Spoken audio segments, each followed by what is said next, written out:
Assalamualaikum warahmatullahi wabarakatuh. Bersama Yuk Ngaji Gus Baha, kita ngaji bersama guru kita tercinta Gus Baha. Semoga bermanfaat dan barokah untuk kita semuanya. Assalamualaikum warahmatullahi wabarakatuh. Bismillahirrahmanirrahim. Nahmaduka ya ghafuru ya syakuru. Masalli wa sallim barik ala sayyidina maulana Muhammadin wa ala alihi wa sahbihi asma'in nama ba'du.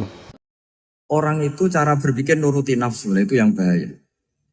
Makanya Quran ngeritik ara'aita man ittakhadha ilahahu hawa. Orang yang cara berpikir itu nuruti hawa nafsu. Kalau zaman Nabi, zaman sahabat, zaman ulama itu enggak seperti itu.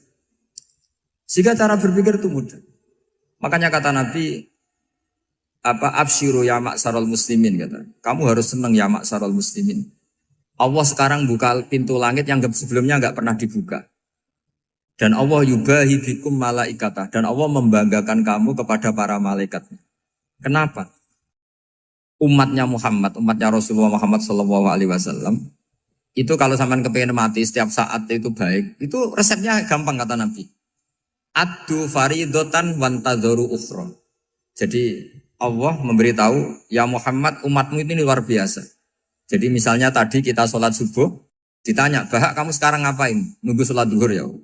Setelah sholat duhur ditanya lagi nunggu apa asar. Sehingga faman kanat hijratuhu ila Allah wa rasulih fa hijratuhu ila Allah. Jadi kalau ya sudah ini tak ijazahkan. Kalau setelah sholat subuh nunggu apa? Duhur. Setelah duhur nunggu. Sehingga ketika kita mati itu statusnya penunggu sholat. Tapi kamu kan enggak miskin. Kenapa? Penunggu kaya. Ya itu enggak masuk surga itu. Penunggu kemapanan. Berarti kan menunggu sesuatu yang seleranya nafsu. Beda kalau penunggu sholat. Berarti kamu di dunia menunggu ritual ibadah. Maka di antara ijazahnya Nabi apa? Addu faridotan wantadzoru ukhra. Melakukan satu fardu. Kemudian kita menunggu tugas berikutnya. Jadi niati saja setelah subuh nunggu apa? Duhur. Setelah duhur, meskipun kita di perapatan. Apa? Nunggu asar ya. Tapi ya asar betul, jangan nunggu tok pas asar enggak. Jadi sebetulnya umat ini gampang sekali. Jadi di antara kebanggaan Allah, yubahi itu Allah bangga dengan malaikatnya adalah umat ini adalah addu faridotan wantadzoru ukhra. Melakukan satu fardu, kemudian menunggu fardu yang lain. Dari mengkhidmati kampus, ingin mengkhidmati masyarakat. Dari satu masyarakat lokal Semarang menjadi sampai sekarang, sampai Banjarmasin. Unisula mau bikin kampus di sana, terus gitu. Dari satu tugas ke tugas yang lain. Makanya Islam diajarkan setelah satu tugas selesai, faida faruhtafan sok. Jadi sehingga hidup kita itu dinamis. Dari satu kebaikan menunggu kebaikan lain, dari satu kebaikan menunggu. Sehingga hidup kita ngapain? Nunggu satu kebaikan. Ini sudah masuk faman kanat hijratuhu ila Allah wa rasulih, fa hijratuhu ila Allah wa rasulih. Sehingga bayangkan kalau kita direkam Allah. Gusti kula ampun mati nak dereng sugih. Wis melarat puluhan tahun, sakit, nunggu sesuatu sing sifatnya nafsu, kepengin sugih. Sugih tok aja cukup. Tahu buruh wong sing tahu ngenyek ndekne lho, itu kan urung-urung wis dendam. Saya belum mau mati sebelum kaya dan buruhkan orang yang pernah melecehkan saya. Wis ngono akhirnya mati urung sugih. Berarti wis fakir matine hasud. Semua itu ngenes dunia akhirat kan kira-kira seperti itu. Kamu santai aja kalau fakir berarti meringankan hisab karena ada banyak harta. Yang mau dihisab papanya enggak punya apa-apa. Jadi saya mohon sekali ya, Islam itu mengawal kebahagiaan. Sebab itu sampai bahagia itu menjadi perintah Islam, qul bi fadlillah wa bi rahmatihi fa bidzalika falyafrahu. Karena dengan bahagia bi taat diharapkan orang Islam itu tidak bahagia atau cari kesenangan lewat jalur maksiat. Sehingga ciri utama wali apa? Ala inna awliya Allahi la khaufun alaihim walahum yahzanun. Sehingga ulama dulu itu rileks-rileksnya. Termasuk yang saya ceritakan tadi, Imam Ahmad, Imam Syafi'i. Itu melihat apa saja rileks. Ya tadi kalau disenangi orang ya barokah, punya kawan kebaikan. Nak dineng ya barokah dineng di gedingi tonggo rada utang, ranjuk tulung gitu. Jadi rileks saja. Masyhur itu Imam Syafi'i ngendikan waman asaa ilaika faqat atlakoka. Orang yang berbuat buruk sama kamu Hakikatnya adalah membebaskan kamu. Atlaqo itu apa? Membebaskan. Enak gak jadi hidup gitu? Kalau kamu kan enggak, kok gedeng aku salahku apa? Malah kamu ujub tuh, orang kok gak tahu salahnya. Kamu jadi suami, istrinya ngomel, kurang apa saya sebagai suami? Ya kurang banyak, enggak ganteng, enggak kaya, enggak ini. Malah kalau diterangkan malah parah toh. Ya sudah rileks saja, kalau dia ngomel ya tadi, alhamdulillah dapat pahala tanpa apa? Biaya. Terus ngomel kan butuh energi, paling yang enggak kuat 3 jam. Nanti juga berhenti apa? Terus ambil nilai positifnya, misalnya ngomel sama suaminya, bagus lah. Kalau ngomel sama tetangga malah kayak apa gitu aja udah. Jadi ulama dulu itu gampang sekali melihat hidup. Rasulullah ya gitu, melihat hidup tuh gampang saja. Ketika tanya, ya Aisyah apa ada sarapan? Tidak ada ya Rasulullah, ya sudah saya tak puasa. Jadi enteng saja. Kadang-kadang beliau ingin puasa, ya puasa sunat, ada sarapan nggak jadi puasa. Rileks. Nabi itu rileks. Kalau ngajari kebaikan juga rileks. Nah sekarang itu banyak orang yang karena mungkin kurang baca, Islam itu kayak menjadi aturan yang bengis, yang repot, yang mengekang. Itu tidak seperti itu. Yuridu wa bikumul yusra wala yuridu bikumul usra. Allah menghendaki agama ini mudah. Sehingga ada sahabat di Imami Mu'ad itu baca Baqarah. Sahabat ini pekerja petani, mufarokoh ditinggal. Ketika Mu'ad lapor, ya Rasulullah ini ada orang munafik, tengah-tengah sholat mufarokoh saya ditinggal. Yang disalahin itu tidak yang tinggal tapi Mu'ad. Afattanun anta ya Mu'ad, kami itu tukang fitnah. Masa ngimami petani pakai surat Baqarah? Jadi yang disalahkan ini imamnya. Kalau kamu jadi imam, sholatnya ya yang cepat. Makanya terus banyak orang kecepatan karena tadi. Jadi Nabi itu enteng sekali. Jadi apa ya, Nabi itu beda dengan yang kita bayangkan beda. Nabi pernah ngaji di masjid, kemudian ada tetangga lewat pakai cangkul ke kebun. Semua sahabat gerutu. Ini orang tidak benar, ada Nabi ngaji ditinggal saja ke kebun, tidak ikut ngaji. Jawabannya Nabi tidak, itu bagus itu, ikut sunnah saya. Kenapa ya Rasulullah? Dia kerjanya nyari halal. Dan untuk menghidupi keluarganya itu juga ajaran saya. Sehingga yang ngaji ya ajarannya Nabi, yang enggak ngaji karena kerja mencukupi keluarga juga ajarannya Nabi. Segampang ini. Oh, kalau kayaknya kamu kan, wes gak roh akhlak kan gitu. Nabi rileks saja Nabi. Sampai bisa lihat itu di bab Fadhailul Kasbi. Makanya ini penting sekali supaya orang itu berpikir Islam atau mendakwakan Islam itu berdasar sanad ya yang muttasil yang pernah dilakukan Rasulullah SAW. Sesuatu yang dilarang Allah itu pasti madharat. Maka untuk melarang seseorang bergantung sama narkoba misalnya atau hal-hal yang bahaya pada fisik, itu satu tentu bagi ahlullah, tentu karena takut Allah. Tapi banyak masyarakat yang memang benar-benar bisa meninggalkan narkoba karena efek buruknya ganja. Bahwa itu mengakibatkan sakau, mengakibatkan tidak sadarkan diri, mengakibatkan kebangkrutan ekonomi macam-macam. Sehingga mereka benar-benar benci sama yang namanya narkoba. Jadi di antara manhajul Quran itu kalau mentakbih, memburuk-burukkan maksiat itu mesti dikritik innahu kana fahisyah. Innahu kana fahisyata wa makta wa sa'a sabila. Innahu kana fahisyata wa sa'a sabila. Diulang beberapa kali. Sehingga dibutuhkan kecakapan untuk menganggap satu hal yang buruk itu fahsyah, sesuatu yang enggak rasional, sesuatu yang tidak positif, sesuatu yang pasti berdampak negatif. Sehingga kalau misalnya tadi dibacakan oleh Qori, kuntum khaira ummatin ukhrijat linnasi ta'muruna bil ma'ruf wa tanhauna 'anil munkar. Untuk berhenti dari kemungkaran itu satu takbihun litil kal mungkar atau litil kal mungkarat, bahwa mungkarat itu kita cap, kita stigmasi bahwa itu buruk sekali. Seperti Nabi mengajarkan pemuda tadi, masa kamu suka ibu kamu digitukin lelaki lain, putri kamu, bule kamu, bude kamu, sehingga orang ini pikirannya termindset betapa buruknya zina.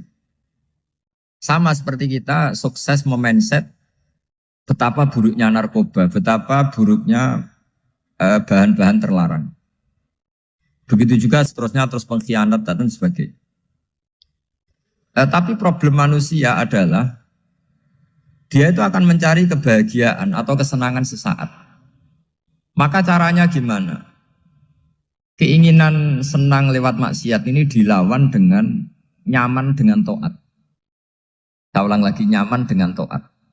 Sehingga ulama dulu punya kalimatul munajat, artinya kalimat hubungan pribadi sama Allah yang menjadikan orang itu nyaman. Dan ini yang diajarkan kitab-kitab tasawuf. Kitab tasawuf itu sukses mengajarkan melihat alam raya ini semuanya nyaman, termasuk yang mengecewakan. Itu dianggap nyaman. Saya berkali-kali mengajarkan ilmu ini karena ini musalsal ila Rasulillah SAW. Itu pernah suatu saat Imam Ahmad itu dipanggil sama tetangganya, anak muda. Tentu Imam Ahmad ini orang yang sangat soleh, sangat waroi, sangat tunduk sama perintahnya Allah dan Rasul. Pemuda tadi manggil, ya Ahmad, datang ke rumah saya. Imam Ahmad datang. Setelah sampai ke pemuda tadi, sudah pulang lagi, saya tidak butuh kamu. Pulang lagi. Setelah sampai rumah dipanggil lagi, ya Ahmad, datang lagi. Datang lagi. Oh, saya tidak jadi butuh, pulang lagi. Sampai 3 kali. Dan itu perangai ekspresi Imam Ahmad itu atau ulama lain yang sesoleh beliau itu nyaman, indah. Beliau tetap senyum-senyum nyaman. Beliau tidak tersinggung, tidak terprovokasi, tidak, ya pokoknya tidak tersinggung, kelihatan nyaman. Lama-lama pemuda ini terus tanya, ya Ahmad, kamu saya perlakukan seperti ini kok tidak tersinggung? Kamu senyum-senyum saja, happy-happy saja. Jawabnya Imam Ahmad itu unik. Wahai pemuda, saya kamu panggil itu senang sekali. Karena kata Nabi, kalau kamu iman dengan Allah dan Rasul, maka hormatilah tetangga. Jadi saya senang. Karena nuruti perintah Allah untuk menghormati tetangga. Jadi tidak ada urusannya dengan kamu. Kagetnya kayak apa? Jadi dipanggil tetangga ya senang karena melakukan perintahnya Allah dan Rasul, yaitu ikramul jar, fal yukrim jarum. Disuruh pulang, kamu ingin saya pulang, ya saya pulang. Disuruh datang, ya saya datang.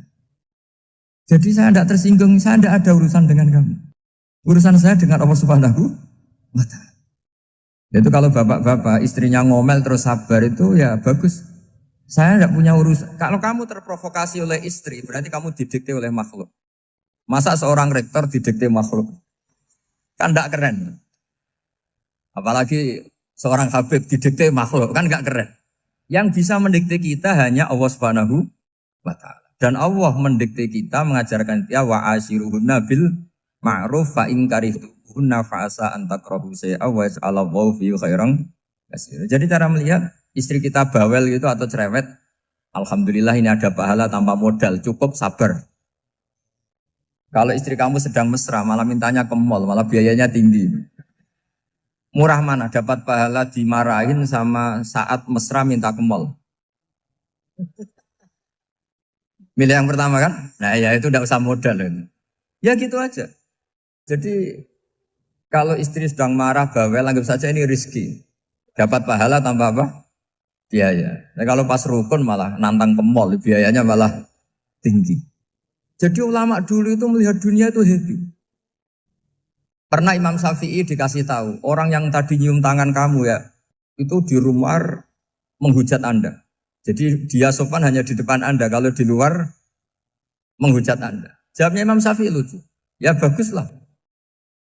Yang cerita ini kaget. Kenapa bagus ya Aba Abdillah? Kalau manggil Imam Syafi'i ya Aba Abdillah. Ya berarti saya masih wibawa, di depan saya tidak berani katanya. Jadi dipandang enteng saja. Jadi kalau kamu di depan kamu istri kamu tidak berani belanja, tidak ada kamu belanja banyak, anggap saja Anda wibawa. Jadi enteng saja. Pernah Imam Syafi'i dikasih tahu, separuh dari kampung Anda itu gak suka kamu. Ya bagus lah. Kenapa? Oh nak rukun malah bakal utang katanya gitu. Kira-kira yang utang itu yang rukun apa yang neng-nengan? Yang rukun. Jadi enteng saja. Masyhur itu makalahnya Imam Syafi'i. Waman asa'a ilaika faqad atlaqaka. Orang yang berbuat buruk sama kamu berarti membebaskan kamu. Kalau saya sedang nenengan sama Habib Hasan Toha Putra, beliau naik Alphard gak nawarin saya sah karena baru nenengan. Tapi kalau sedang rukun malah harus repot mana? Rukun sama ndak rukun? Repot rukun sebetulnya. Jadi Imam Syafi'i itu happy saja. Kalau sedang rukun sama tetangga ya dianggap rukun itu satu kenikmatan. Sedang ndak rukun ya dianggap satu kenikmatan. Jadi orang dulu itu serilek itu melihat dunia. Kalau kita kan enggak, ego. Wah saya ini suami kok dimarahin istri. Wah ini egonya bangkit. Padahal egonya bangkit itu ada kebodohan di situ. Yaitu seorang rektor didikte seorang istri, seorang makhluk. Apalagi kalau Anda daftar wali itu tidak akan jadi wali. Ini wali kok tunduk sama makhluk. Karena didikte apa? Makhluk. Maka Imam Ahmad ketika tetangganya bully gitu ya santai saja, beliau happy. Ketika pemuda tadi eskal janggal, kenapa kamu gak tersinggung ya Ahmad? Memangnya saya harus tersinggung gimana? Kan tak panggil tidak jadi, tak panggil tidak jadi. Hei pemuda, saya ini tidak punya urusan dengan kamu. Saya nuruti kamu karena perintahnya. Saya senang melakukan perintah Allah, harus berbaik sama kamu. Sampai 3 kali. Ajarkan Muhammad atau katakan Muhammad pada umatmu. Sebaiknya atau seharusnya mereka hanya gembira dengan melihat fadlnya Allah dan rahmatnya Allah. Ini harus kita pahami mulai dari konstruksi yang paling pokok, yaitu akidah. 2 ahwal. Ahwal itu 1 perilaku sosial. 3 mutamimat, sesuatu yang tidak pokok, tapi kita butuhkan dalam mengawal hidup ini. Saya beri contoh, itu sampai maksiat, itu karena cari kesenangan. Misalnya baru penat itu, ingin seneng, ada orang yang macam-macam lah, ingin melihat maksiat, apa itu pornografi, apa nyabu, apa macam-macam. Itu sebetulnya agama punya konsep yang luar biasa, yaitu seharusnya seseorang itu gembira. Gembira dengan ketaatan. Lalu pertanyaannya caranya gembira gimana? Gembira itu mudah. Jadi misalnya kamu sujud sama Allah Subhanahu wa taala. Terus cara berpikir begini. Ini sekaligus ijazah. Cara berpikir begini. Ya Allah, ini kata Sayyidina Ali, kafani izzan an aku nalaka abdan wa kafani fakhron an takuna li robban. Ya Allah, betapa sialnya saya, andaikan saya jadi budak dari makhluk yang sama. Misalnya sampean itu seorang kiai atau rektor atau doktor atau orang terpelajar, kemudian kamu jadi budak atau hamba dari makhluk yang setara. Betapa hinanya saya. Maka kata Sayyidina Ali, ya Allah saya ini cukup bahagia, cukup bangga, karena jadi budak, jadi hamba, dari zat yang super atau yang maha super. Jadi kok Allah Subhanahu wa ta'ala.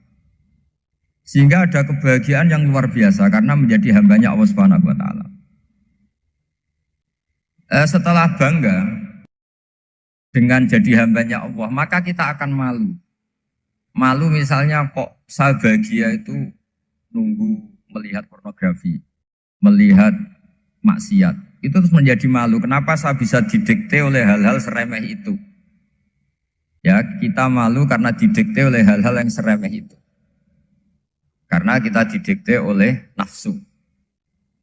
Jadi izzatun nafsi, satu harga diri seseorang itu harus dihidupkan untuk hanya tunduk kepada Allah Subhanahu wa ta'ala. Sehingga Nabi itu melatih satu logika tarkul ma'asi. Nabi itu dulu ketika ada seorang pemuda yang ya karena mungkin pemuda ya, dia itu mau masuk Islam, tapi uniknya kata pemuda tadi, saya masuk Islam tapi asal dibolehkan bebas zina. Jadi ini agak sableng gitu. Jadi mau masuk Islam syaratnya dibolehkan apa? Zina atau free sex gitu. Karena orangnya agak hiper. Itu Nabi tidak langsung mengancam dengan neraka enggak. Ketika mau pamit gitu semua sahabat melarang. Mah itu jangan, kamu jangan suan Nabi, itu permintaan yang nggak masuk akal. Setelah lama ditahan, terjadi kegaduhan di masjid, Nabi dengar, itu ada apa itu? Itu ada pemuda yang mau masuk Islam tapi yasta'dzinuhu fi zina. Tapi mereka minta izin Nabi untuk tetap boleh zina. Kata Nabi, pemuda itu suruh masuk, suruh menghadap saya.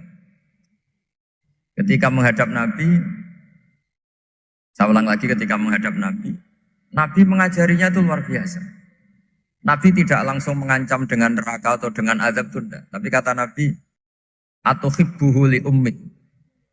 Kamu suka kalau ibu kamu itu jadi demenannya orang banyak. Oh enggak ya Nabi, yang demen ibu saya tak bacok kan. Karena ini ya agak preman, di mana-mana orang nakal agak preman. Terus atuhibbuhu li bintik. Kamu suka kalau putri kamu ya digitukan orang-orang. Oh ya enggak Nabi, yang gitukan putri saya tak bacok. Atuhibbuhu li kholatik. Kamu suka kalau bule kamu digitukan. Atuhibbuhu li ammatik. Kamu suka kalau saudara bapak kamu digitukan. Nabi itu mengeset ya. Cara sekarang itu otak mungkin. Nabi itu meluruskan otaknya anak muda itu. Betapa buruknya zina. Cara bahasa Arab ditakbih. Betapa buruknya zina. Kamu suka kalau korbannya ibu kamu, putri kamu, bude kamu, bule kamu. Sehingga orang itu matur ya hasbuka ya Rasulullah. Ini sudah cukup. Saya tidak pernah melihat sesuatu seburuk zina. Jadi fa'al qawwa fi qalbihi bughdha zina. Kemudian Allah meletakkan di hatinya, menanamkan benci zina. Sehingga akhirnya pemuda tadi menjadi iffah, menjadi menghindari zina. Artinya begini ya, ini mungkin yang lolos dari para kita sebagai dai, kita tidak belajar banyak tarbiyahnya Rasulullah Shallallahu Alaihi Wasallam. Jadi kalau kita benci maksiat, itu jangan hanya ditakhzir, ditakutkan neraka itu enggak. Jangan hanya itu. Tapi di logika. Jadi kalau kita menghindari maksiat, itu selain karena takut azab, itu ada logika. Ada rangkaian pikiran yang menjadikan kita anti satu perbuatan apa maksiat. Jadi misalnya gini ya, kira-kira ginilah kalau contoh gampang itu. Ada orang gitu ya, nyanyi dengan pakaian yang mungkin pornografi gitu. Mungkin pemuda-pemuda ingin melihat itu, tapi bisa diobati gini. Kok enak dekne mergawe kok tak bayar ya, aku kehilangan duit. Meskipun dengan logika yang agak serampangan, yang penting menjadi kita ini punya harga diri untuk tidak tergantung hal-hal seperti itu. Jika Nabi itu cara menggambarkan tadi mulai atuhibbuhu li ummik, kalau ibu kamu jadi demenannya orang lain. Pemuda tadi bilang yang demen ibu saya mau saya bunuh. Ditambah lagi atuhibbuhu li bintik. Bagaimana kalau korbannya putri kamu, bule kamu, bude kamu. Sehingga terus si pemuda tadi betapa buruknya zina. Betapa murahnya zina.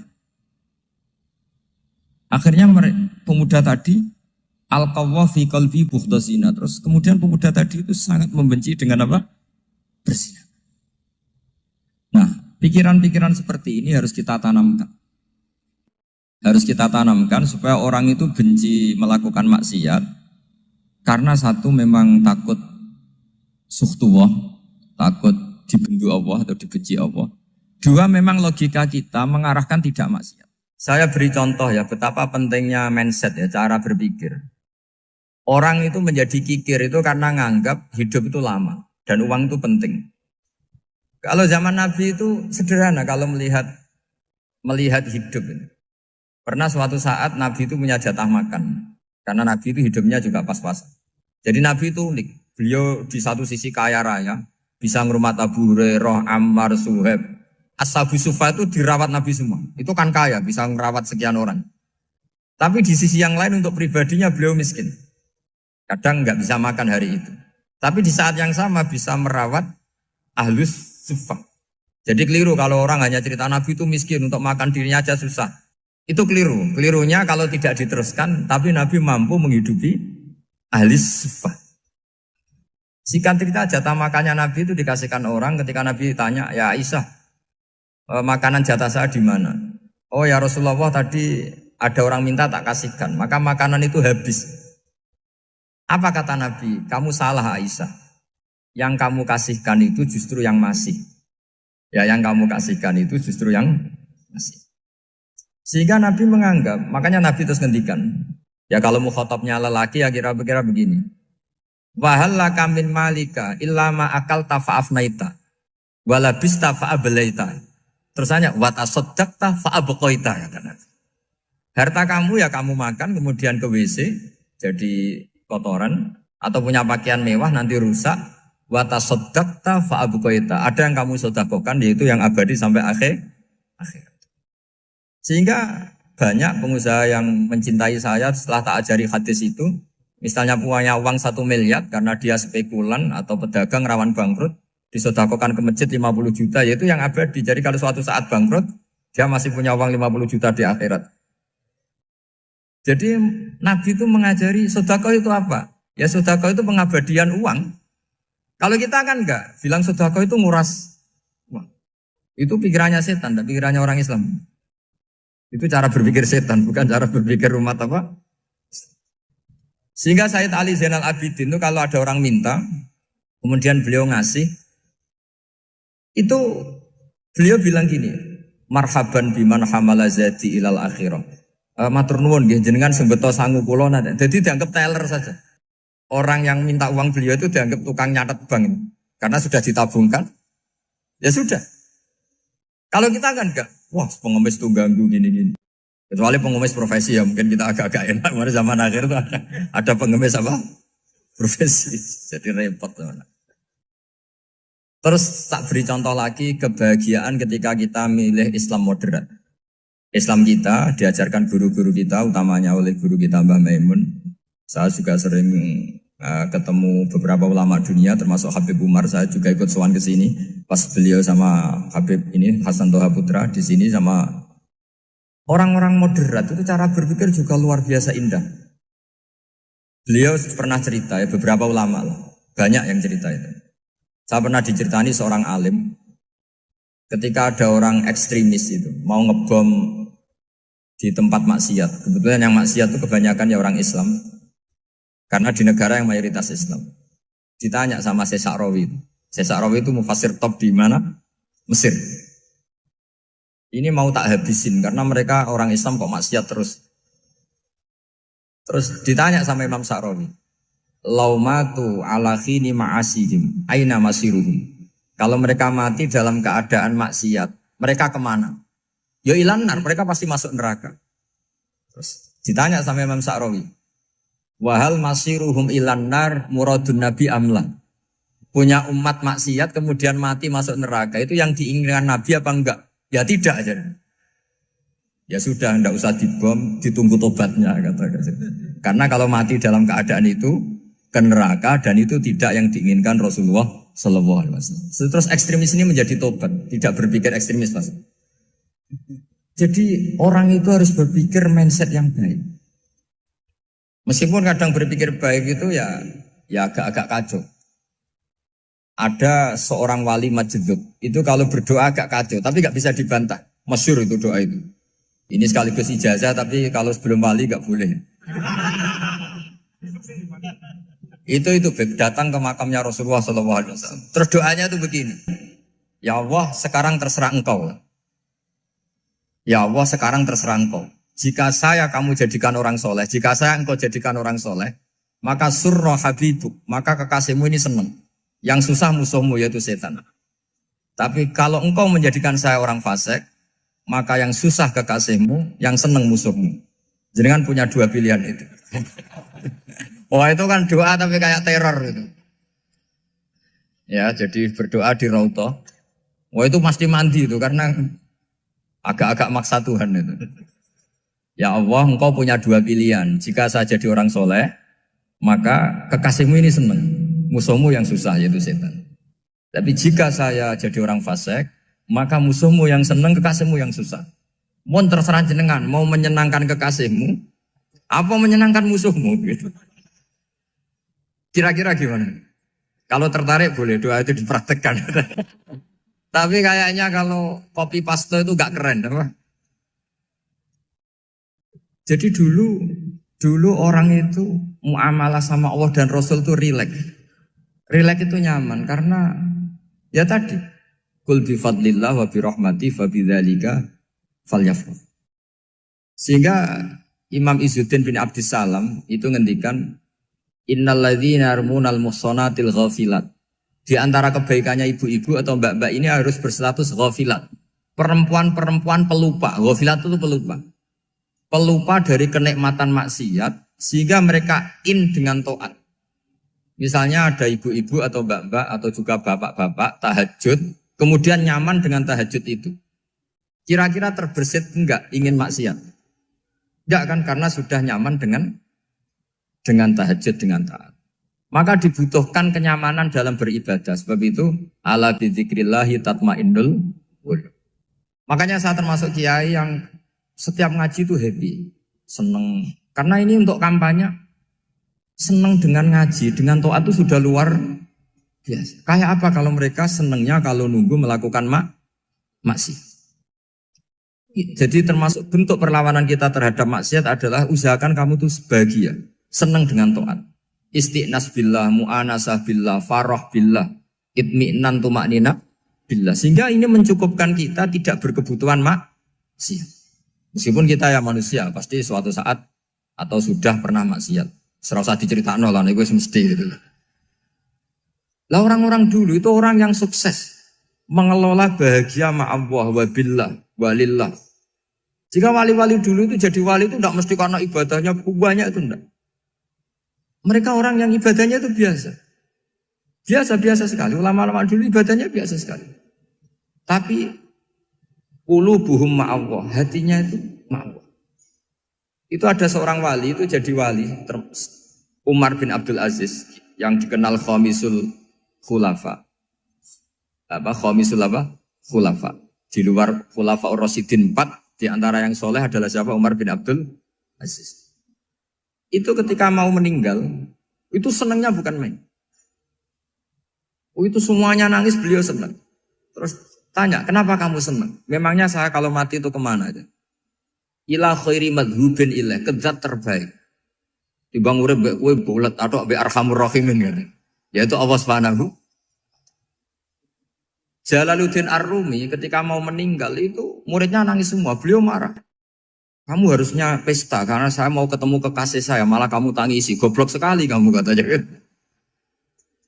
Jadi orang-orang dulu itu luar biasa.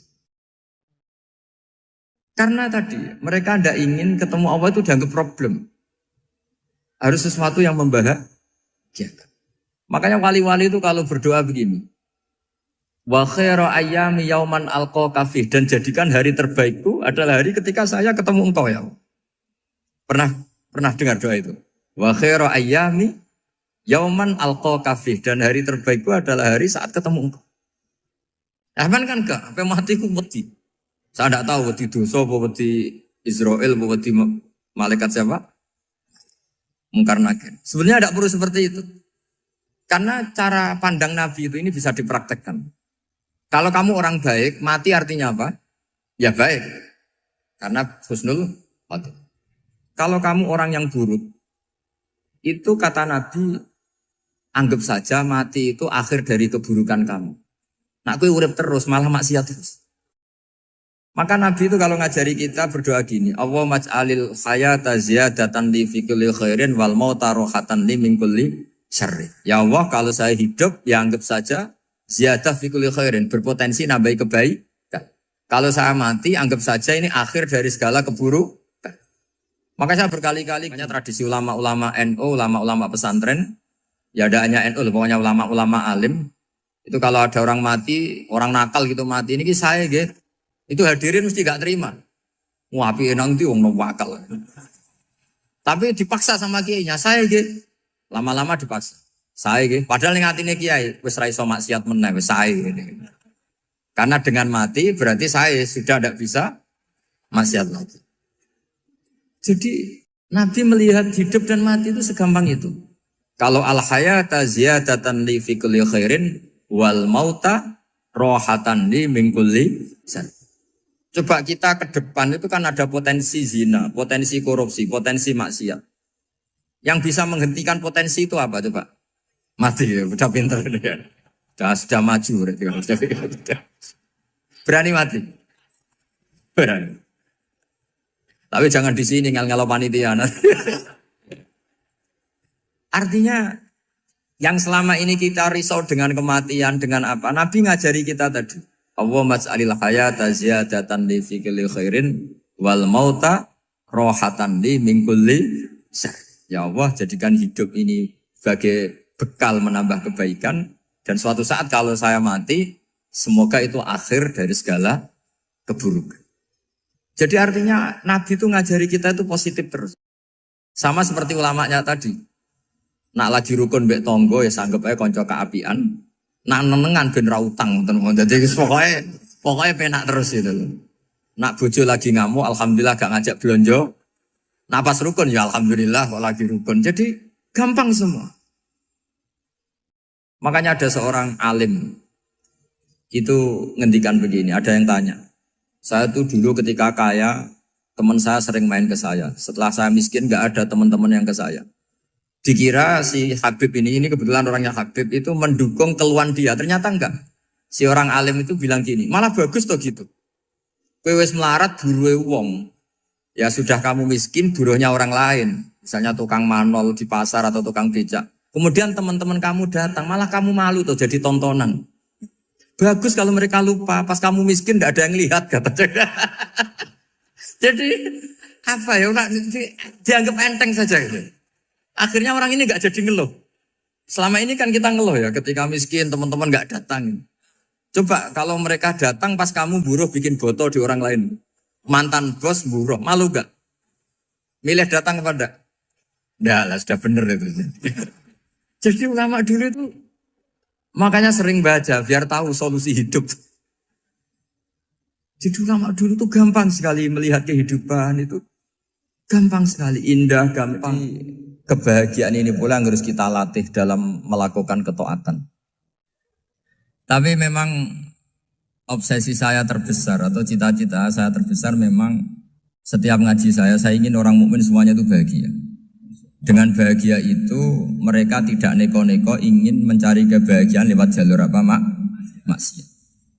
Sehingga dalam konstitusi ulama yang ditulis di kitab-kitab usul fikih, dan itu kitab yang saya kaji, selalu saya kaji, itu membela-bela sesuatu yang mubah itu sampai luar biasa. Karena melihat mubah itu, misalnya Anda tidur itu berstatus mubah. Anda bermain catur berstatus mubah. Anda rileks sama teman jagongan semalam dengan teman rektor atau dosen atau yayasan itu, melihatnya bukan mubah tapi tarkul maksiyah. Misalnya saya semalaman asik musamarah itu jagongan malam sama Habib Toha Al-Munawwar. Itu awang hitungnya bukan, wah ini jagongan ngalor ngidul tidak penting tuh enggak. Malam itu bahak tidak ke dugem, tidak ke tempat maksiat. Sehingga ada ulama yang mengatakan mubah itu enggak ada. Saya ulang lagi, mubah itu enggak ada. Kan umumnya ulama bagikan wajib, ya kan, haram gitu. Terus diantaranya mubah, sunat, makruh. Ada ulama yang mengatakan mubah itu enggak ada. Kenapa? Logikanya begini, itsma min mubahin illa wa yatahaqqaqu bihi tarku haramimma. Karena ada mubah yang Anda lakukan kecuali saat itu pasti ditinggalkannya sebuah keharaman. Misalnya Anda sedang jagungan sama istri di luar, di rumah, asik di rumah semalaman. Mungkin bahas hal-hal yang ringan. Mungkin melihat sinetron atau apa yang ringan. Tapi di situ terjadi Anda meninggalkan ke tempat-tempat maksiat. Sekarang ninggal maksiat itu wajib apa mubah?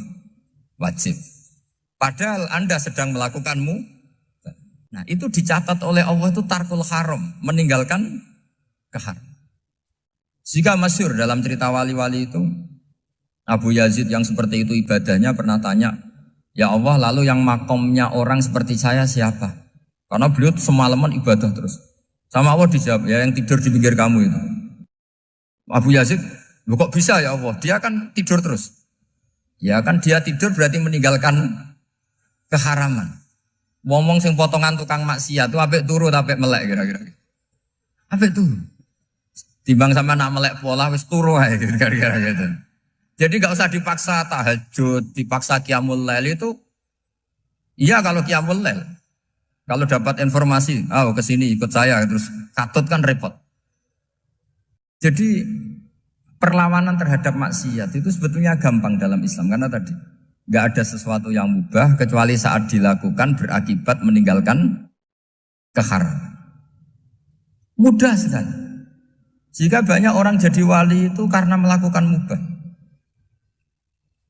Itu ada orang jadi wali itu karena sering makan. Ya makan-makan biasa itu. Karena ketika makan, ya Allah, betapa doifnya saya. Katanya saya presiden, katanya saya rektor, saya kiai. Ternyata kalau nggak makan tuh lemes. Apa hebatnya makhluk yang bergantung makhluk yang lain, yaitu makanan. Nah karena seperti itu terus dia al-laja ilallah, terus dia sungkeman ning Allah. Betapa lemahnya saya. Sebab itu ketika Quran mengkritik dan dengan tanda kutip kemungkinan Tuhannya Isa bin Maryam, itu ngeritiknya sederhana Quran itu. Mal masih ibnu Maryam illar rasul qad khalas min qablihir rusul wa ummuhu siddiqah kana yaqulanit ta'am. Isa itu tidak Tuhan, wong dia makan. Kamu kebayang nggak misalnya punya Tuhan, wah tadi Tuhan mampir ke rumah saya, dia lemes. Setelah tak kasih makan sehat lagi gitu. Itu kan nggak kebayang. Gitu. Tapi Tuhan marung di rumah saya, lemes tak gratisin, kayaknya tidak punya uang gitu. Setelah makan, wah gairah lagi. Kebayang nggak punya Tuhan seperti itu. Sehingga Quran kalau gojlok sederhana, karena yakulanit ta'am. Sehingga wali-wali itu kalau makan itu sadar lemahnya dirinya, betapa dirinya tergantung makanan. Sesuatu yang tergantung itu artinya tidak hebat, tidak Tuhan. Jadi untuk menjadi wali, untuk menjadi dapat ridhonya Allah itu sebenarnya sederhana. Termasuk ada cara jadi wali yang agak kacau, tapi ini ya benar, asal niatnya benar. Misalnya Unisula besar, ya kurang besar lagi. Kita sudah punya uang, kurang banyak uang lagi. Itu Nabi Ayub, itu kan seorang nabi. Pernah diuji Allah, ini ada di Sahih Bukhari. Nanti kamu tanya, hadisnya Sahih enggak? Ini ada di Sahih Bukhari. Kadang orang kota itu aneh, enggak ahli hadis tapi tanya, Sahih enggak? Padahal andekan dibodohi Sahih, ya ngandel saja. Jadi kadang ya aneh. Enggak tahu kok tanya. Itu Nabi Ayub itu sudah kaya, pas itu sudah kaya. Bukan cerita yang masih miskin, memang sudah kaya. Beliau di kamar dihinggapin satu belalang dari emas. Setelah belalang itu dikejar, ternyata yang jenis itu banyak, semuanya dari emas. Ngambil sana sini, ini yang kesak ini dipenuhin, saku ini dipenuhin, sampai banyak. Sama Allah digojlok. Kamu itu nabi saya. Kenapa kamu mengumpulkan harta sebanyak itu? Kamu itu nabi saya kok rakus? Jawabannya Nabi, ya Allah, siapa yang bisa kenyang dari rahmatmu? Ya, jadi kalau kamu punya uang 1 miliar, kok ingin 1 miliar 100, ingin 1 miliar 200, itu cara ngitung bukan uang. Ya Allah, siapa yang bisa kenyang dari rahmatmu?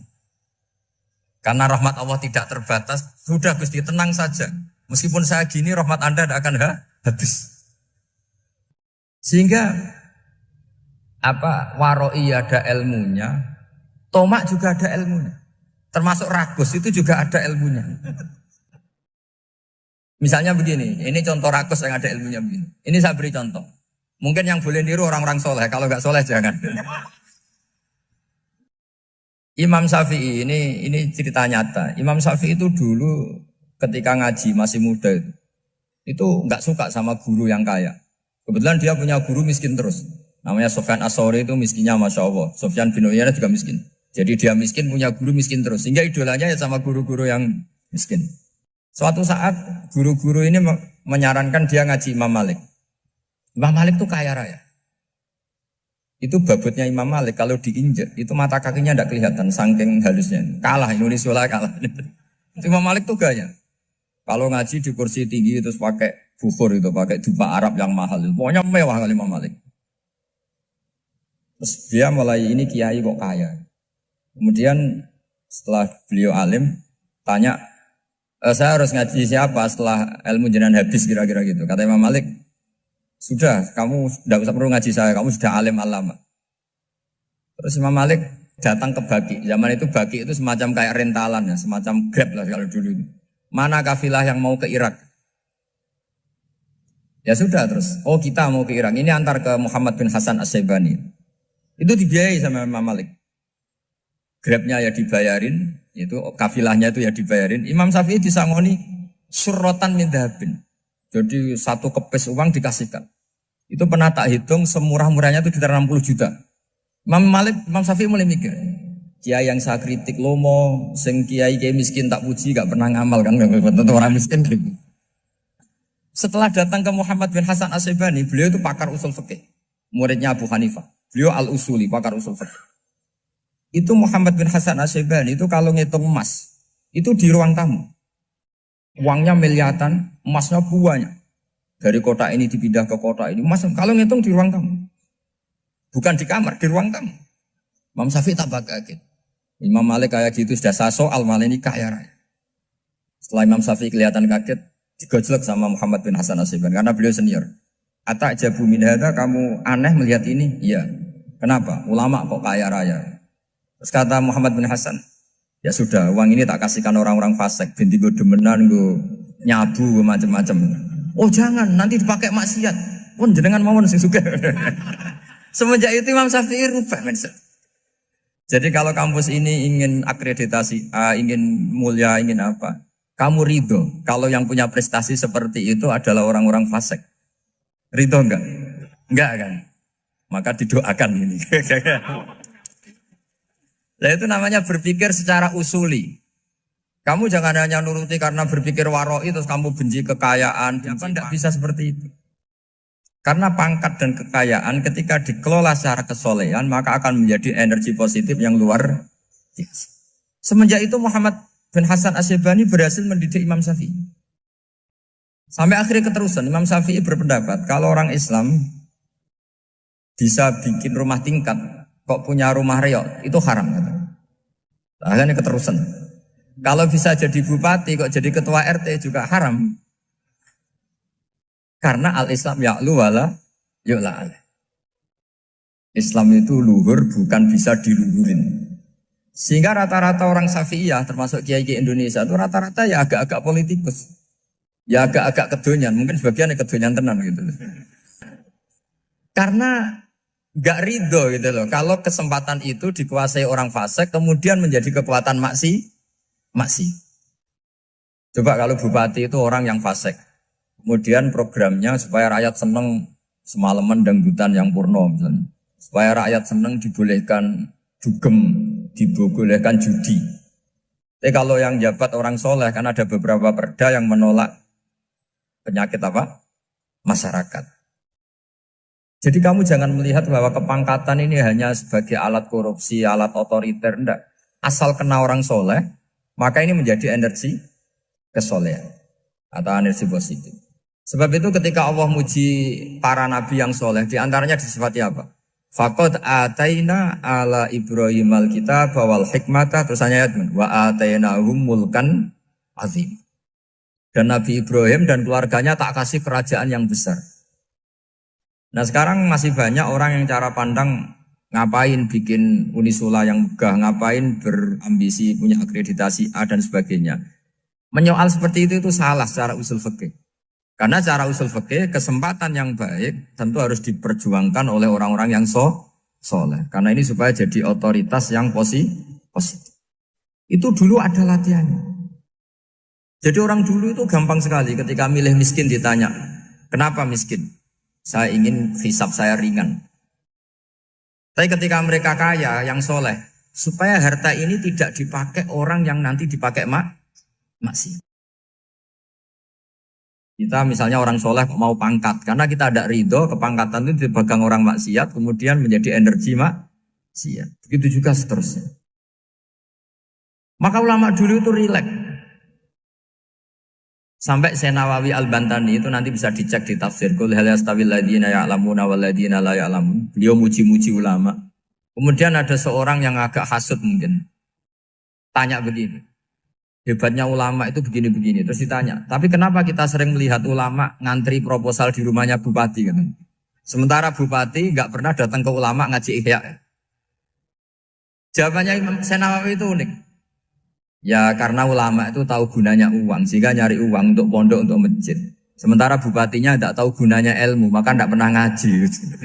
Jadi ya ringan saja oleh. Jadi ya sudah seperti itu. Jadi kalau ada ulama kedonyan, Anggap saja karena tahu gunanya uang. Jadi kenapa ulama ngantri di kabupaten, bukan bupati ngantri di ulama jawabannya?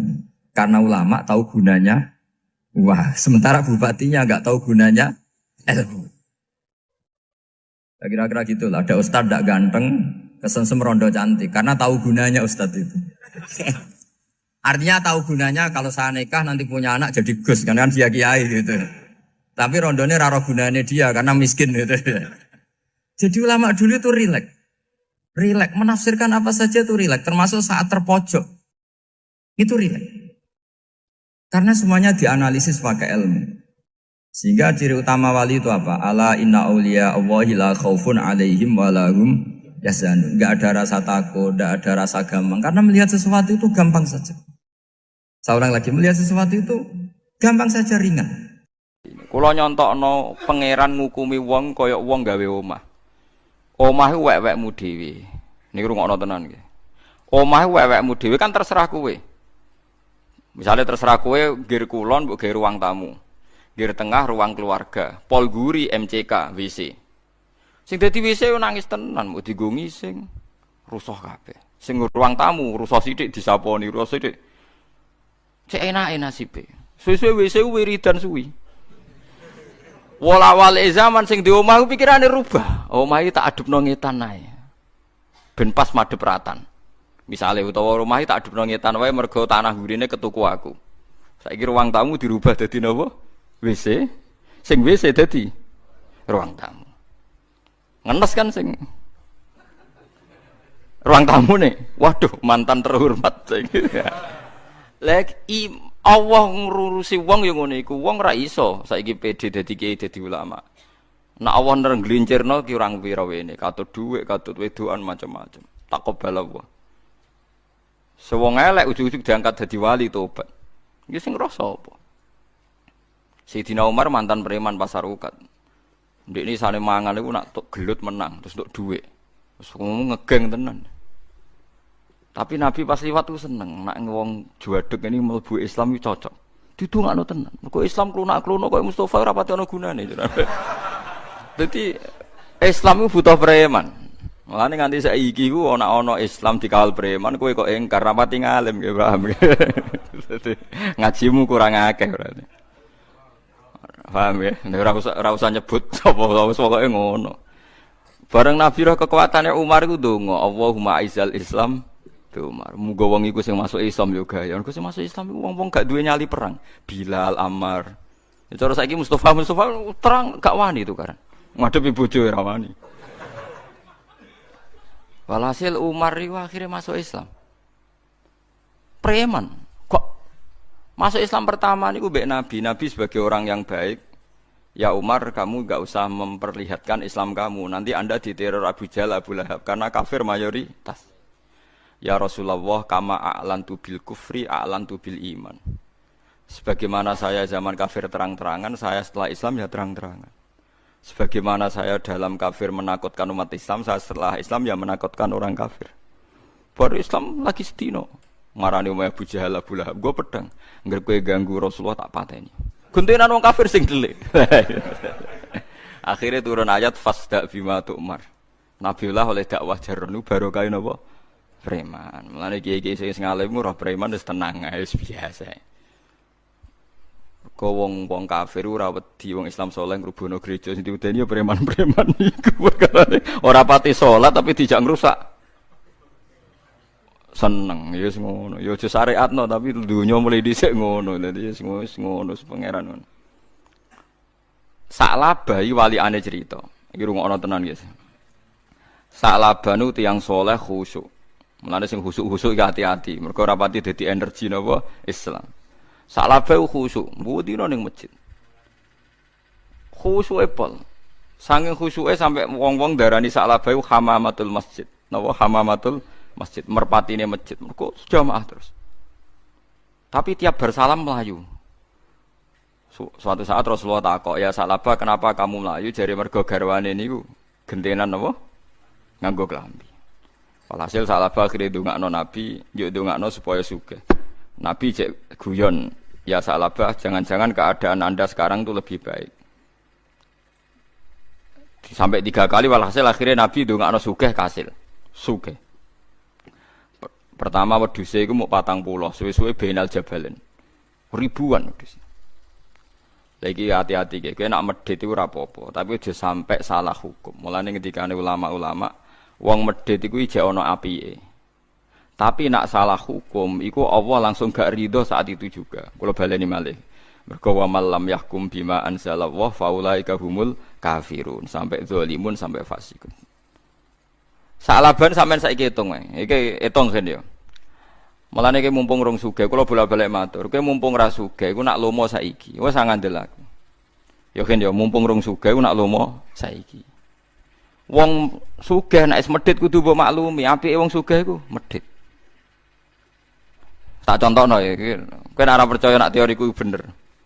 Misale Ruhin ngaji mbek aku kan bendina ngaji mbek aku. Terus aku Hin, misale aku dolan ning ngono mungkin di pitik loro tak jaluk sitok oleh. Wangsal Gus monggo, sedanten wangsal. Mergo pitik. Donyane yo pitik loro tok iku ora duwe liyane. Ayam lho, ayam jantan. Saiki nak sapi loro. Wah, Ruhin pitike muk loro tak jaluk sitok dikekno. Berarti kan ngekeki donyane 50%. Oleh mergo melarat. Pitik. Saiki nak sapine loro. Gen aku nak ning gono kei sapi mesti tok. Waduh kok sapi lho Gus.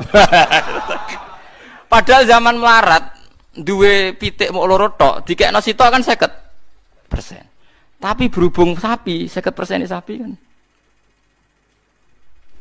Kowe zaman melarat didik 100.000, mbok kena kancam 50.000 ku enteng. Padahal donyamu mek 50.000. Berarti kan kowe sedekah ning kancam 50%. Saiki nak dhuwitmu 20 juta. Gelem nyangoni kancam 10 juta. Gelem to ora lho gak usah munafik, gelem to ora. Lah wong melarat iku ora rasane dadi sugih. Nek sugih medhit uga. Wong kok medhite ngono lho. Justru medhit iku potensine wong sugih, wong melarat iku nak medhit aneh. Wong pitik wis dijaluk kiai nek ora oleh wong trimo napa? Pitik. Tapi nak sapi. Mikir kan? Ah, mulane saiki kanca-kanca sing melarat, anu sugih madhit ku maklumi kowe ora rasane dadi wong sugih. Kula lah ya ora rasane, mulane kula ora kepen sugih, kuwatir medhit perkara kula dadi. Nah, sak laba ni balik teng sak laba. Sak laba niku dielingno mbek Nabi, kowe berhubung rong pati sugih, nak zakat saiki ae gak gelem. Nampun kathah mawon ya Rasulullah, mergo wedhus iku tiap 40 hak zakate mok sitok. Lah nak 80 loro. Lah anak 100 swidak misalnya 4. Lah anak tiap 1000 dibagi piro niku? Pinten? 25 kan? Lah wedhuse sak laba ana sing ngitung wis 4000. Anak 1025 kan 4000 pinten? 1. Lah sak laba niku ketrucut muni wah iki ra zakat tapi pungli. Kharat napa? Iku Allah tersinggung mergo Rasulullah dihukumi napa? Pungli. Itu disebut fa'aqabahum nifaqan. Lane wa minhum man ahada wa hala in atana min fadlihi lanasaddaqanna wa lanakunanna minas sholihin. Falamma atahum min fadlihi bakhilu bihi wa tawallaw wa hum mu'ridun. Medite pangeran jek maklumi, tapi gara-gara ngomentari pungli terus fa'aqabahum nifaqan fi qulubihim. Ila yaumi yalqawnahu bima akhlafu wa ma wa'aduhu wa bima kanu yakdzibun. Mulane kowe nak medhit iku ya oleh, tapi ijo nemen-nemen. Tapi paling elek indawa ku nak salah napa ngukumi. Nggih nak salah napa ngukumi. Kaya wong PKI lho nak ngukumi kiai kaya ketua geng. Wae nak dadi kiai. Tengok-tengok ning omah dhuwit anak buah setor dhuwit ora ngajar. Dadi padakno ketua geng sing anak buah golek dhuwit. Ketuane tengok-tengok. Dadi dhisik PKI nak provokasi wong gedeng kiai jadi kiai berjuwis kaya ketua napa geng. Lha iku macam-macam. Ya iki kudu royo dadi mulane wong niku mikir. Dadi Umar sing preman dadi wong apik. Salabah sing wong apik dadi wong elek. Kaya mau ruangan sing dadi ruang tamu iku ora ana jaminan dadi ruang tamu terus. Iso wae sahibul bait ngrubah dadi WC. Sing WC iso wae dirubah dadi ruang tamu. Mulane umpama kertas sing oleh ndonga niku ya tepak-tepakan. Sing tepak dadi mushaf diambung dakok dhuwur. Sing tepak dadi kertu remi dibantingi. Pemene nak kalah. Padahal padha-padha sangka napa? Kertas. Wis padha ora ro. Lah mulane wong kon donga ya muqallibal qulub sabit qalbi ala dini. Kita ora tau roh sampeyan di posisi Allah piye ra roh. Kula wis padha-padha ra. Mulane wong tambah ngalim tambah wedi pangeran. Ya pedene pas mulang tok. Mulang kan nerangno fadilah pangeran, nerangno napa nggih, keutamaane pangeran, nerangno awake dhewe. Ben ngono wis. Mulane cara ngalim-alim nek dilebokno neraka ya tenang ae, paling dadi bukti nek Allah iku kuwasa, aku ora iso mlebu swarga. Dilebokno swarga ya tenang, wis kadung niku, wis kadung roh carane. Aku ya mlebu neraka wis ora siap wis. Jadi paham gitu, terus kula suwun hukum-hukum fikih dasar niku kudu roh. Gue iling-ilingan nak Rasulullah bener-bener Rasul sampai hal-hal sekecil apapun ditoto oleh hadhihi syariah, ya oleh sapa syariat ini. Mohon kula terusaken ya. Qul lil mu'minina, qul ngucap sira kabeh lil mu'minina maring pira-pira mukmin. Ya ghuddu supaya merem sapa mukminin min absorihim saking peningale mukminin. Wong mukmin niku nak iso memejamkan mata, maksudnya ora usah plengaan ning gone-gone sing mari maksiat. Amma sange perkara la yakhilu kang ora halal lahum kedhe mukmin ponadzuruhu ningali ma. Wa min timin zaidatun zaidah. Wa yahfadulan supaya jaga sapa mukmin furujahum ing farjine mukmin. Amma sange perkara la yakhilu kang ora halal lahum kedhe mukminin apa fi'luhu nglakoni ma bi aklan furuj. Dadi gamane jaga mripat, jaga farji dalika utawa mengkono-mengkono kabeh wa askal wa apik khairun wa apik lahum kedhe mukminin. Inna wa hasatuna wa khabirun dat sing bersani bima aklan perkara yasnauna kang padha nglakoni sapa ngakeh. Bil absori klan pira-pira peninggal wal furuji lan klan pira-pira farji. Fa ijazi moko mal sapa wa ing kabeh alaihi ing atase mayasnaun.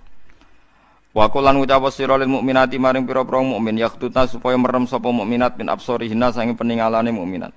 Amma sing perkara la khilu kang ora halal lahuna kedhe mukminat apa nadharu ningali ma. Wa yafatna lan jaga sapa mukminat furujahuna ing farjine mukminat. Amma sing perkara la khilu kang ora halal lahuna kedhe mukminat apa fi'luhu nglakoni ma biya kelawan furus. Wala yudina lan ora kena ngetokno sapa nisa, yudhirna tegese ngetokno sapa nisa mukminat. Zina tahunna ing zinae mukminat. Ilama kecuali perkara dhahara kang peteke umpama minha saking zina. Wa wa tema dhahara minha iku alwaju wajah wal kafani lan pepek loro. Niki jelas nggih. Dados mazhab niki rungokno nggih. Dados dulu rame kan kontroversi. Kula terangno tenan gini karena jadi isu di seluruh dunia. Cara keyakinane jenengan, mboten-mboten perilaku orang Indonesia. Keyakinane jenengan niku wajah niku aurat mboten, wajah wong wedok. Ayo sing elek kan, ayo aurat ta ora? Nggih kan. Jadi lucu, makanya saya itu pernah survei semua kiai-kiai alim niku nate kula tangkleti, nggih sing alim. Indonesia iku ulama iku prakteke iku intikal madzhab, tapi tetep muni Syafi'iyah. Nah cara madzhab Syafi'i wajahe wong wedok iku aurat kharijah salat. Dadi wong wedok nak salat iku wajahe gak aurat, tapi di luar salat aurat. Sehingga seharusnya semua kiai Indonesia ya cadaran mergo madzhab napa? Syafi'i. Tapi prakteknya semua ulama Indonesia itu madzhab Hanafi. Jadi bojone, putri-putrine, santrine udah biasa jilbaban biasa wajahe ketok. Lah niku nganggo madzhab Hanafi yang diikuti oleh ahwalnya ulama seluruh dunia termasuk Imam Suyuti nafsiri ilama dhuhara minha wa huwa al-wajhu wal kafan apa wa huwa al-wajhu wal kafan fa yajuzu nadharuhu li ajnabiyyin illam yakhaf fitnatan fi ahadi wajhin. Sehingga untuk wajah dan kafain ini siapapun boleh melihat asal tidak takut napa fitnah. Tapi selama ini orang-orang tuh salah mikir. Nak kulon alhamdulillah mboten salah. Fitnah iku cara wong-wong kan delok wong ayu rawan fitnah terus eling ra iso turu. Takono ruhin apa ngono kowe paham nggih. Nak cara kula fitnah iku loro-lorone. Gini iku sing darane fitnah iku mari dosa. Kowe delok wong ayu rawan syahwat, delok wong elek rawan ngenyek. Sadar wong kukulen wong kok kukule kok elek ngono. Lha iku umpama terdengar oleh orang itu ya muring-muring kan. Allah ya ora rido mergo kawulane napa dinya. Kowe kancanan wong sugih ya fitnah, mari toma arep-arep dikeki dhuwit. Kancanan wong melarat memperbudak. Lha iku hukume Quran nggih kados kula sing ngomong niki, wa balawna hum bil hasanati wasayyi'at wa nabluukum bisyarri wal khairi fitnah. Kowe ngadepi wong apik iku ya coba, ngadepi wong elek. Ayo jajal kowe saiki ketemu wong ayu terus syahwat dosa. Wis ditulis ruhin dosa syahwat ro wong ayu. Bareng ra wong elek kriting elek untune metu. Wong kok elek kok nganti ngono. Iku apa ya ora rido. Lah selama ini orang ngira coba nak ndelok wong ayo. Wong ngira nak kiai elek kancanan sugih mergo maritoma. Lho kancanan wong melarat sing memperbudak ya akeh nganti ra kober ngurusi urusane dhewe men dikongkon. Lho kula sering roh tokoh-tokoh ngoten niku. Wong melarat golek mangan go bojone kangelan, tapi dina dikongkon. Mbek kiai ini mbok dikongkon nata kembang hal-hal yang di keluarganya dia itu tidak penting. Tapi karena dia tokoh, omah aksesoris itu penting. Oh itu kriminal cara kula. Jadi kowe kancanan wong sugih rawan tomak, nak wong melarat rawan apa memperbudak. Kancanan wong ayu rawan syahwat, wong elek rawan ngenyek. Padahal padha elek. Lah yo ngenyek yo elek, syahwat yo elek. Mulane kula kancanan sapa wae terserah pangeran. Kuwi wong sugih gelem, wong melarat gelem. Wis wong sak uni-unine pokoke sementing ra melok-melok ngatur kula anggere ndonga mbek pangeran. Gusti takdir kenal wong ayu gelem, wong elek gelem, tapi jenengan sing ngatur kula ora melok-melok pokoke kula nek ndonga pokoke kula. Lha iku manusa. Ya manusa wis ngoten niku. Nah. Berarti kiai Indonesia itu prakteknya intikal madzhab derek napa? Hanafi. Tapi nak cara madzhab teng Timur Tengah kados teng Arab Saudi, teng pundi niku, teng Iran niku pancen cadaran. Dan itu disepakati. Tapi setan itu tetap pinter. Kalau sering diceritani polisi-polisi Arab Saudi ini. Iku nak wong nakal-nakal, iku lanang wedok iku cadaran. Ya nganggo cadar. Terus numpak mobil bareng padahal lanang wedok. Wah, itu dadi polisi Arab Saudi mulai mikir, jangan-jangan apik ala Indonesia Pak. Gara-gara terbuka sing lanang ketara, sing wedok ketara. Dadi nek apik pacaran kan. Malah rugen apik praktekno. Dadi nek apik pacaran iku sing lanang ya nganggo cadar, sing wedok terus mlebu bareng. Kan dikira sama-sama perempuan. Ya ora roh ning jero to sewa apa, walhasil iku sering nipu polisi. Jadi jangan kira cadaran itu solusi, ora mesti nak trewong nakal ya entuk wae solusi. Terus cerita kula polisi Arab. Ya ora ketara kan padha brukute. Lah polisi penginceng kena aturan wala tajassasu. Ya wis akhire. Dadi padha wae, wis nak niat elek iku ya sono wae carane. Wong nak elek iku ya elek ya ono wae carane. Repot amun ngoten niku repot. Semulane wong apik wis at-taqwa hauna apik ning ati. Dadi nek cara kula nggih jangan sampai kita ngukumi liyane iki. Wis pokoke umpama rukhsah dalam madhab niku tetep sing boten aurat namung wajah kalian epek-epek. Soal keluarga Anda belum melakukan sepenuhnya iku yakini iku adat Indonesia tapi ojo pernah ngatasnamano hukum napa Islam. Karena ada juga tiang-tiang sekuler Indonesia yang berpendapat rambut itu tidak aurat. Jadi akhirnya terus mengatakan enggak perlu nopo jilbaban. Kan lebih parah lagi. Pernah dengar toh sebagian pakar Indonesia kan menganggap rambut itu mboten nopo? Mboten aurat. Akhirnya membolehkan ndak jilbaban. Nah cara kula itu berlebihan. Karena dalam konsensus ulama dulu itu yang diperkhilafkan itu hanya wajah dengan nopo? Al-kaffan, GPP. Kalau sampai rambut itu tidak ada satupun ulama yang membolehkan. Loh soal sekarang terjadi di Indonesia begitu ya biarkan saja. Mungkin inilah kadang seneng, ini rugen barang nih paham ya. Tapi aja ngukumi oleh, lo seneng mbek ngukumi oleh benten hukum nggih hukum, seneng nggih seneng urusan nafsu. Misalnya Kiai Rugen takoki seneng di wong wedok buru ora, mesti jawab ora dekne. Tapi nak takoki hukume piye? Apik, ya apik sing brukut. Tapi seneng di kowe, ya seneng sing ora, ya repot to.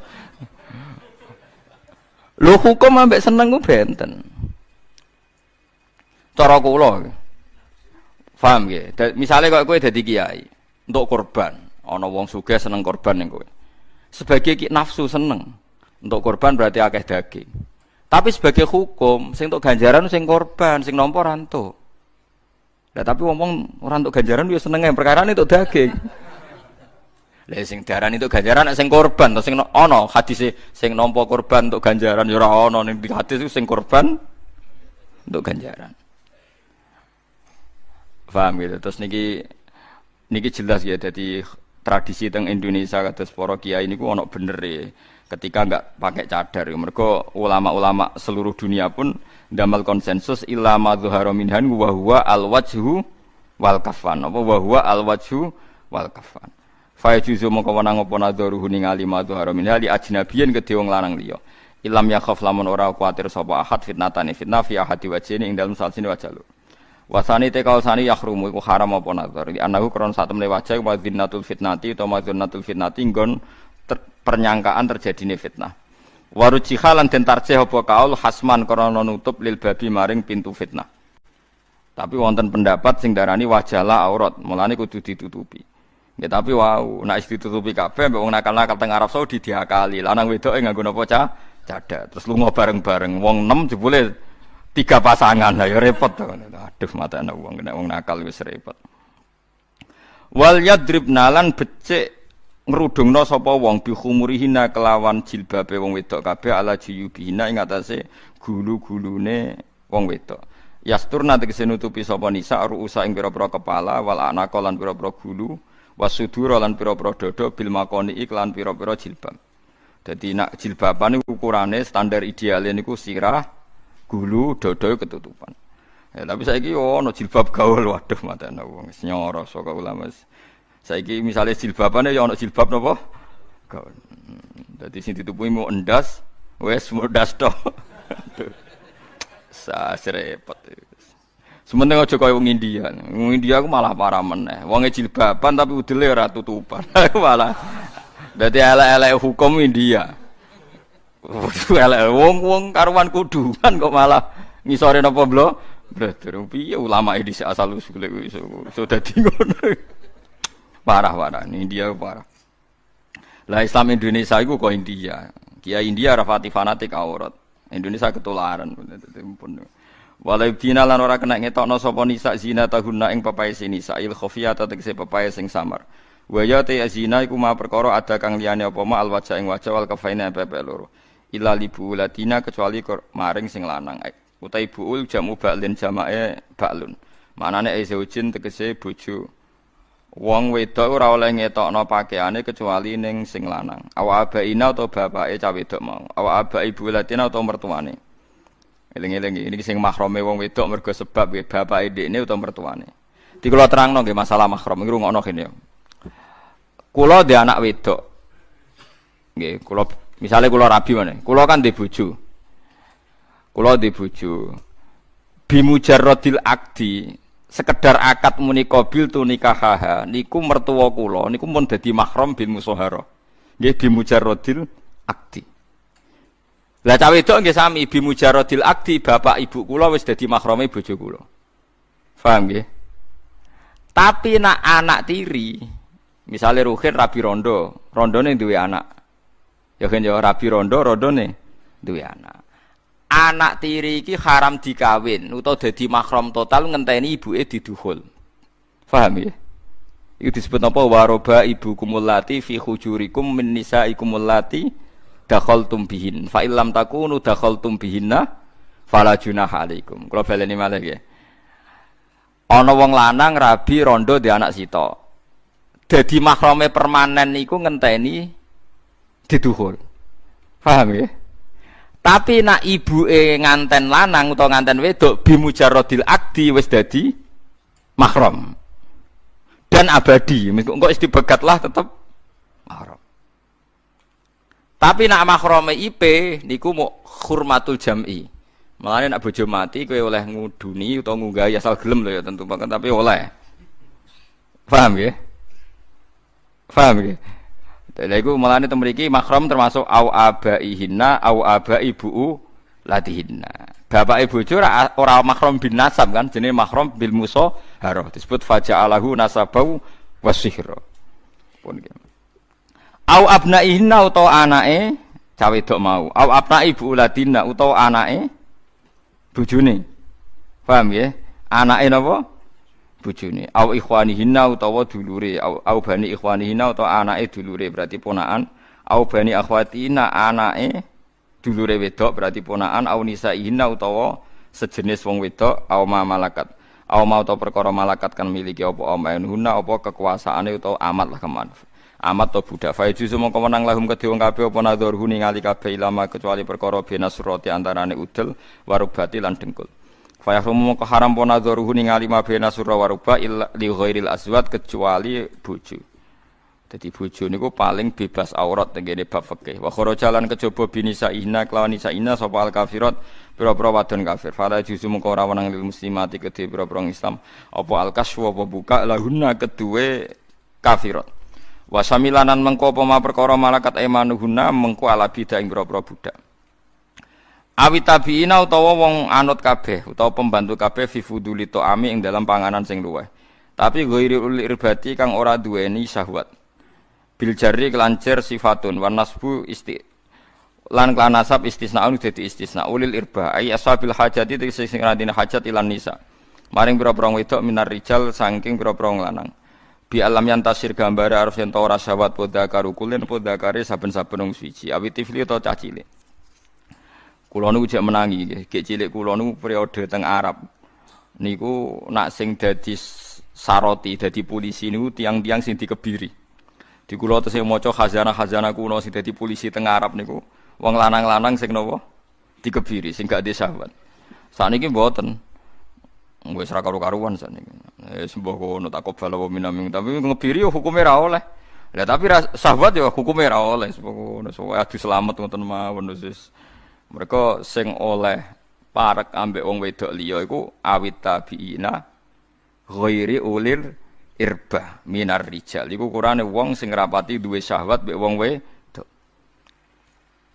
Awit tifli utawa caci cilik bimaknal atfali kelan nggo maknane pira-pira caci cilik alladzina rupane wong akeh lam yadzaru kang ora ningali sapa ladina. Ya toli utek ora ningali sapa ladina ala auratin nisa ing atase pira-pira aurat wong wedok lil jima'i krana jima'. Fa juzu mongko wenang apa ayub dina ento ngetokno sapa wedok kabeh mau lahum keduwe tiflun lahum ailil atfali mak ing perkara ada kang liyane apa mak bena surati antarane udel warubati lan dengkul.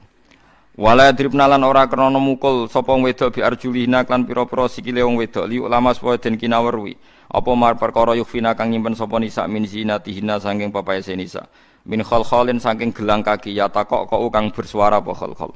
Niki adate wong Arab wong India nu. Dadi nek wis nganggo pakaian brukut, aja kok terlalu bergerak nari ben nunjukno kasta sosiale mergo sikile wae napa gelangan. Mulane kok bojomu wis apik gen ra gelangan sikil wis apik. Wis islami mergo ora kelar tuku pokoke iku apik. Apik ngetokno apane ora ono kok diketokno. Iku apik. Mergo syarate wong wedok sing apik termasuk ora ngetokno zinae. Lah asal ijek duwe ku rawan ketok. Lah nek ora duwe mesti ra ketok. Lha Gus luwih apik. Kula baleni malih iki. Dadi nek ndek papaes wong wedok iku ora oleh diketok-ketokno. Lah alhamdulillah kita ora duwe. Berarti ra bakal ketok. Berarti gue sangat-sangat Islami. Sangat-sangat napa Islami. Lah iya ora ketok. Ora ketok mergo ora duwe. Watu bulan tobat sira kabeh ila wahi maring Allah jami'an halis kabehane ayyuhal mukminuna eling-eling pira-pira mukmin mimma sang perkara wako akang tumiba apa malakum kedhe sira kabeh minan nadzuri sanging pira-pira sanging ningali al mamnu kang den cegah apa minhu sanging nadzur wa min ghairi lan sanging saliyane nadzur la'alakum supaya sira kabeh utawa menawa sira kabeh tuflihuna bejo sira kabeh tanjuna tegese bejo sira kabeh mindalika sanging mengkono-mengkono maksiat nadzur likabuli taubati karana nampane tobat minu sange Allah taala. Wa fil ayati lan iku tetep ing dalam ayat taglibu dzukuri te menangno dhamir mudzakkar ala linasi ing atase dhamir muannas. Diniki kula singgung nggih menyangkut nasab eling-eling terus ngaji Quran aja sekedar ngaji swarga neraka, ngaji nasab. Gur nasab iki sing mempengaruhi halal harame ning bab nikah. Dados nasab sing mergo mertua niku nglebokno napa? Bapak ibu ini bimujarrodil akdi, eling-eling napa bimujarrodil akdi. Tapi nak ning gone anak niku ngenteni napa duhur.